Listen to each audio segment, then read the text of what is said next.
entrepreneur. We now invite Dr. Amal Al Hello, Senior Health testing. Promotion Expert. 1, 2, 3, okay. Good afternoon, everyone. It is my pleasure to talk about topic which is close to my heart. So thanks for Dr. Hashim for allowing me to have this presentation. Let me start with a story. The story of eggs and potato and coffee. There's one young man,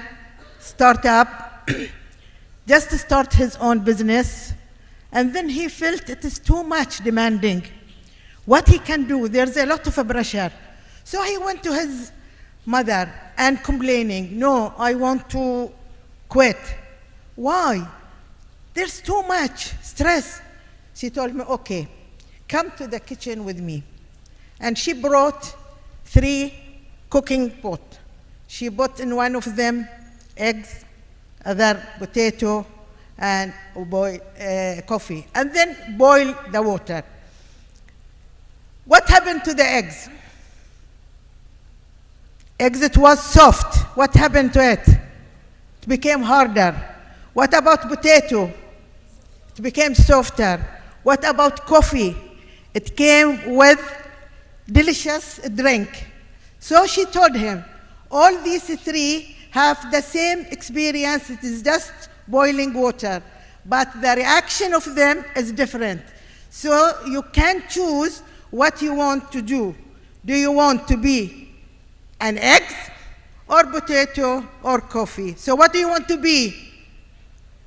Coffee, yes.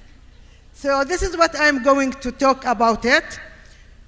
The entrepreneurial environment, it has unique environment because it has both risk factor as well as protective factors. So risk factor is coming with multiple rules. He has to be HR, marketing, finance, accounting. Also, he or she should work for long hours because they have to think about their business. Even if they didn't work physically, they work mentally. Then they have uncertainty. And since yesterday, every panel talking about uncertainty and the competitive world. Yet, on the other hand, there is protective factors. So which protective factor has? A strong sense of mission and value with his project or with his or her business. High autonomy in decision making. See, he or she have the decision to do what or not to do. Doesn't wait for supervisor to sign or director to manage. Then, again, the entrepreneur, they have physiological flexibility. They can learn from failure.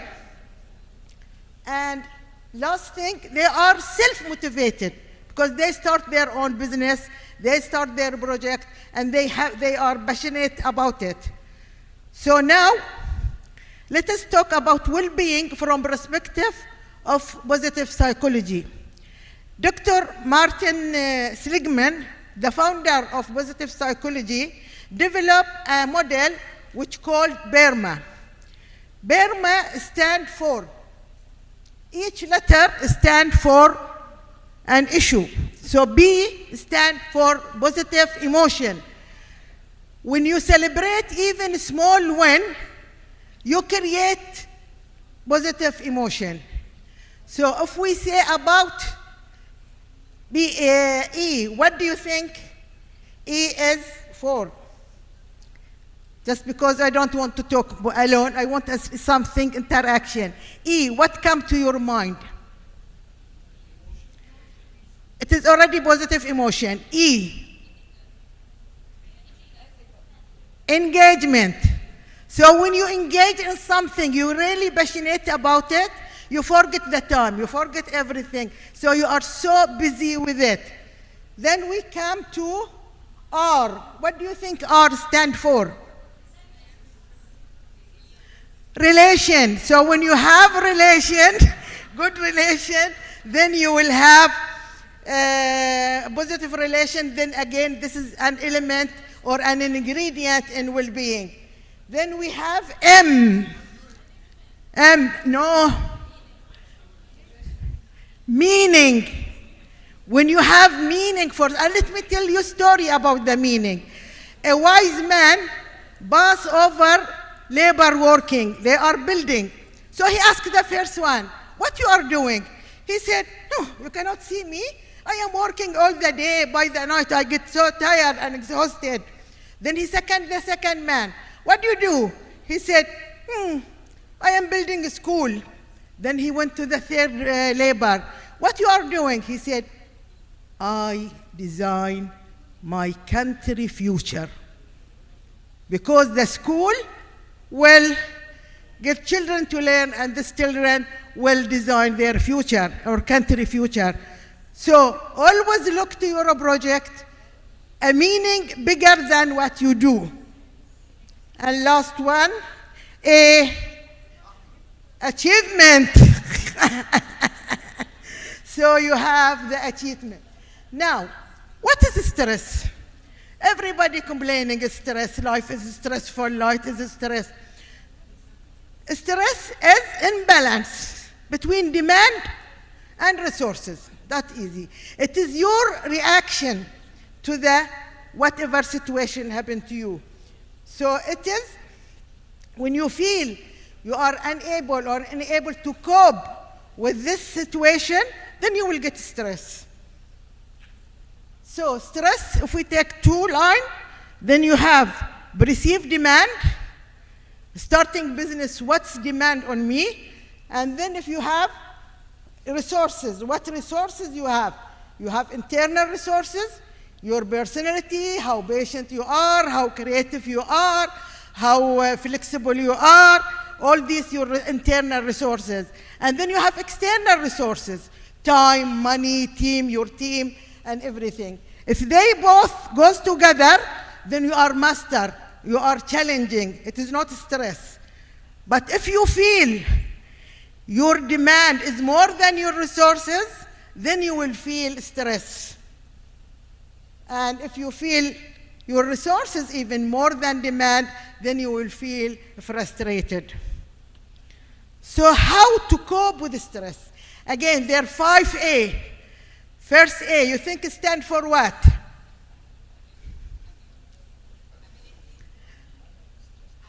No. Avoid. If something you can avoid it, if you don't like traffic and the stress of traffic, leave house early. So you avoid the traffic. Anything you can avoid it, you just avoid it. So second A stands for what?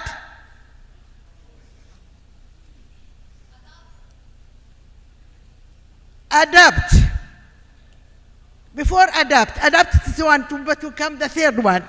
So second one, alter. So if you something you can alter, you can't change it, you just change it.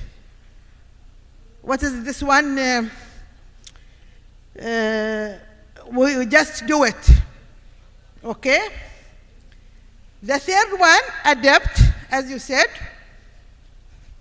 And of course, if something it is out of your control, you don't have choice unless to accept whatever is happening to you.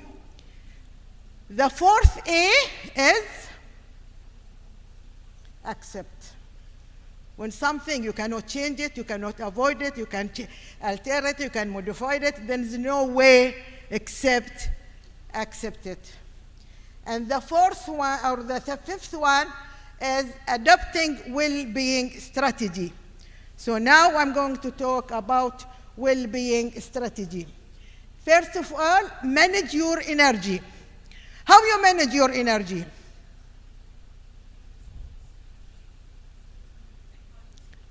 Manage your energy. How you manage your energy? Physical activity,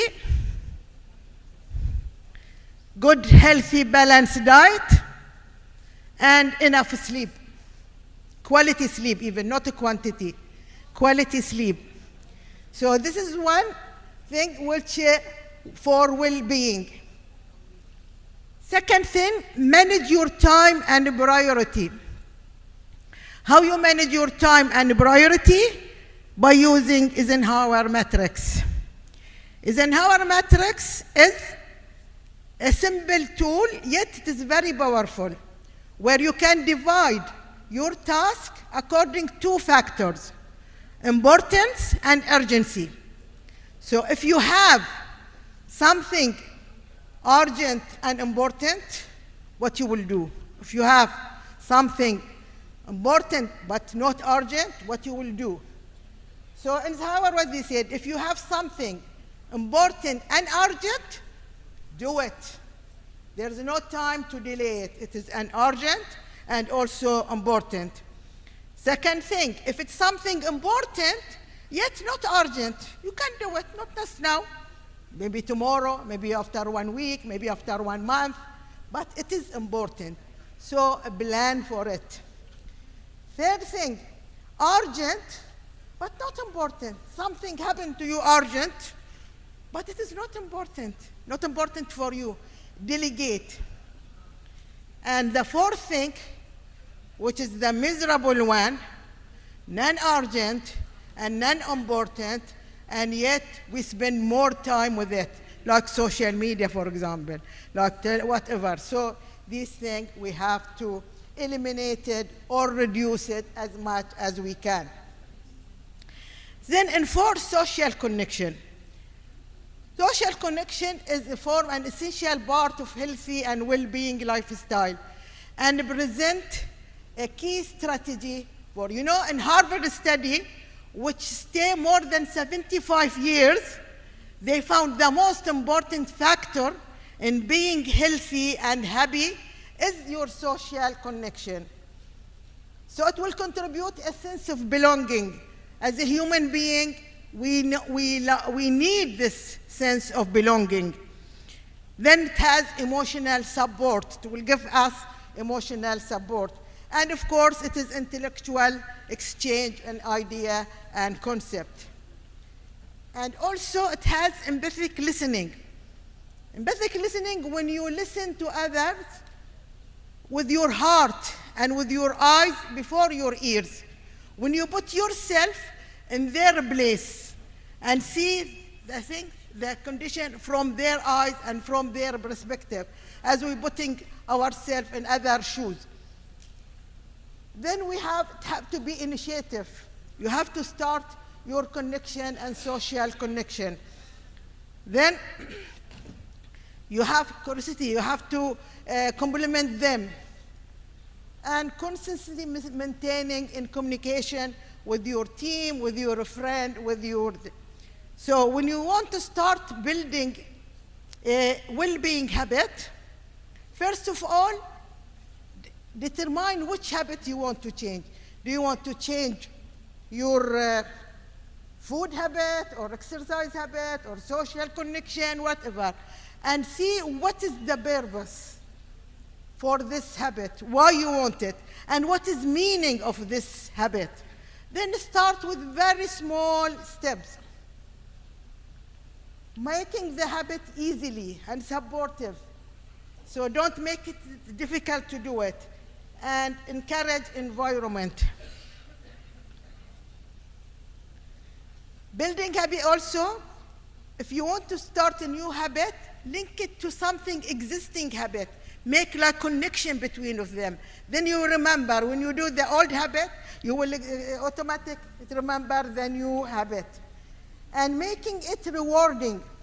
Make it that it make you progress and celebrating even small wins. And of course, it requires patience and consistency. Habit cannot build between one night or another, and you have whole your life with a bad habit. Mindfulness, living in the present moment. We are sitting here, maybe our mind is busy with the past or with the future. thinking what we'll do tomorrow or what I'm going to do, or regretting something you did it in the past. So unless you live in the present moment, here and now, then you will have enjoy and you have good, healthy habit. To help you to get here, just simple watching your breathing. Nothing, just sit and relax and watch your breathing. This is one method. Second method, meditation and reflection. Reflect in your behavior, reflect what you did, what you didn't do, and then setting intention. Why you want to do this? What's your intention for today to do? And of course, daily spiritual statement, prayer, car, or whatever your religious you can stand it. Then learning from failure by using a 3 steps model. First of one, what happened? Then ask yourself, what is the message behind this experience? And then third thing, what I am going to do in the future and change when I am forward. So an experience, don't look at it as a failure. It is a learning opportunity. So see what's happened. What is the message really behind what happened? Because nothing happened accident. Everything, it has a message. And of course, the impact of strong mind, it will increase productivity, it will increase your profit, it will improve your work quality, and better relationship, and of course, will create more creativity and innovation. If you are mentally well, mentally good, then you can create things. And of course, you will have stronger competitive advantage. And of course, you will have more work positive environment. In the end, let us hold a deep and strong belief that positive change, it is on its way. It is in our way. And with that belief, we must connect to God, to ourselves, to others, to the environment. Therefore, if it is not you and me, then who? And if it is not now, then when? Well, thank you.